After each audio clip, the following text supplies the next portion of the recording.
साथियों नमस्कार, मैं कवि सीएल दीवाना फिर आपका यूट्यूब में फिर से स्वागत वंदन अभिनंदन करते हैं। तो दोस्तों, इसी कड़ी में श्री दीवाना साहित्य कला नवयुवक मंडल समिति आपका फिर से चाहे दिल से स्वागत वंदन अभिनंदन करता है। तो दोस्तों, इसी खुशी में एक कविता सुनते हैं। तो आइए सुनते हैं। वाकई आज संसार में हर आदमी चिंता में डूबा रहता है। कोई धन के लिए, कोई तन के लिए, कोई मन के लिए भटकता रहता है। दोस्तों, ऐसे ही एक कहानी हमने जो आधारित कविता बनाई है वो आइए सुनते हैं। वाकई हर इंसान आज किसी न किसी का शुभ चिंतक हो चुका है। अब वो शुभ चिंतक के विषय में सोचता रहता है, अक्सर उसको परखता रहता है और उसकी यादों में अक्सर वो खोया रहता है। मैंने ही एक ऐसी शुभ चिंतक के बारे में कविता लिखा है जो अक्सर उसके ख्यालों में बसे होते हैं और कभी कभी बता रहे थे कि ख्वाबों में भी आते हैं। और देखा गया है कभी कभी वो हकीकत में भी आते हैं। तो दोस्तों, एक ऐसी दर्द भरी कहानी मैं बयान कर रहा हूँ जो आपके समक्ष प्रस्तुत है। तो आइए सुनते हैं वो कहानी का अंश जो हमने कविता के माध्यम से बनाया है। आइए सुनते हैं वो कविता जिसमें ये सारी चीज़ें आपको सुनने के लिए मिलेगी। तो आइए सुनते हैं वो कविता जिसका मैं जिक्र कर रहा हूँ। आइए सुनते हैं, प्रस्तुत है। साथियों, जैसा कि मैंने अभी बताया आपको कि इसके पहले भी मैं जिक्र कर चुका हूँ और थोड़ा सा संक्षेप में फिर जिक्र कर रहा हूँ। वाकई आज हर आदमी चिंतावान हो गया है। कोई किसी के लिए चिंता करता, कोई किसी के लिए चिंता करता है, लेकिन मैंने भी किसी के लिए नहीं, अपने लिए चिंता किया है। अपना साहित्य में कैसा निखार आए, कैसा उसको सजाया जाए, कैसे उसको बनाया जाए, ये हमेशा एक चिंता मेरे दिल में रहती है। तो आइए दोस्तों, ऐसे ही चिंता को मैंने अपनी कविता के माध्यम से प्रकट कर रहे हैं। तो आइए सुनते हैं, जिसका शीर्षक है मैं बोला। कल मैं आराम की मुद्रा में बिस्तर में लेटकर आराम कर रहा था। कल मैं आराम की मुद्रा में बिस्तर में लेटकर आराम कर रहा था। एक शुभचिंतक आकर पूछे, क्या आपको बुखार हो गया है? एक शुभचिंतक आकर पूछे, क्या आपको बुखार हो गया है? मैं उठकर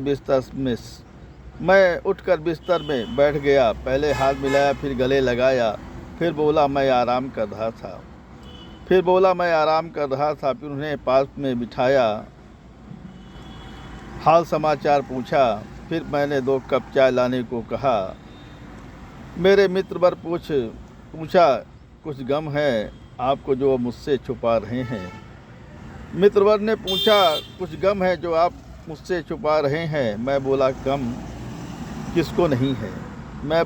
किसको नहीं है? किसी को साली का गम है, किसी को घरवाली का गम है। जिसकी आज शादी नहीं हुई है उसको भी आज गम है। जिसकी साथ तक शादी नहीं हुई है उसे भी गम है। मुझे तो अपनी पड़ोसन का गम है जो एक सप्ताह के लिए गई थी। आज 12वां दिन हो गया है, वो नहीं आई। मुझे तो अपनी पड़ोसन का गम है जो एक सप्ताह के लिए गई थी। आज 12वां दिन हो गया है, वो नहीं आई। पत्नी चाय लेकर आई, बोली वो दीपावली मनाने गई है। पत्नी चाय लेकर आई, बोली वो दीपावली मनाने गई है, वो दीपावली के बाद आएगी। पत्नी चाय लेकर आई, बोली वो दीपावली मनाने गई है, वो दीपावली के बाद आएगी। कहता कवि सीएल दीवाना, उन्हें दीपावली बहुत बहुत मुबारक हो। उन्हें दीपावली बहुत बहुत मुबारक हो। उन्हें दीपावली बहुत बहुत मुबारक हो। साथियों, आइए इसी खुशी में एक और कविता सुनते हैं। तो आइए सुनते हैं, जिसका शीर्षक है वो भोर की लालिमा ही क्या है। वो चांदनी रात ही क्या है, वो चांदनी रात ही क्या है जिसमें एक रोशनी न हो। वो चांदनी रात ही क्या है जिसमें एक रोशनी न हो। वो सूर्य की किरणें ही क्या हैं जिसमें तेज तपिश न हो। वो सूर्य की किरणें ही क्या है जिसमें तेज तपिश न हो। वो नीला गगन ही क्या है जिसमें झिलमिल तारे सितारे न हो। वो नीला गगन ही क्या है जिसमें झिलमिल तारे सितारे न हो। वो दूर आकाश ही क्या है जिसमें काले काले बादल न आए। वो दूर आकाश ही क्या है जिसमें काले काले बादल न आए। फिर देखते ही देखते बरसात न हो जाए, फिर देखते देखते बरसात न हो जाए। वो भोर की लालिमा ही क्या है, वो भोर की लालिमा ही क्या है जो सुबह का एक पैगाम न दे। वो भोर की लालिमा ही क्या है जो सुबह का एक पैगाम न दे। वो विशाल मंदिर ही क्या है जिसमें पूजा पाठ पुजारी ना हो। वो विशाल मंदिर ही क्या है जिसमें पूजा पाठ पुजारी ना हो। वो कविराज ही क्या है जिसकी कविताएं ना हो। वो कविराज ही क्या है जिसकी कविताएं ना हो। वो कविराज ही क्या है जिसकी कविताएं ना हो। वो सुंदर गीतकार ही क्या है जो सुंदर गीतों को ना लिखे। वो सुंदर गीतकार ही क्या है जो सुंदर गीतों को ना लिखे। वो सुंदर गीतों को ना लिखे। वो प्यारी गज़ल ही क्या है जिसमें रंगीन शायर न हो। वो प्यारी गज़ल ही क्या है जिसमें रंगीन शायर न हो। वो प्रेम दीवाना ही क्या है जिसकी प्रेम दीवानी न हो।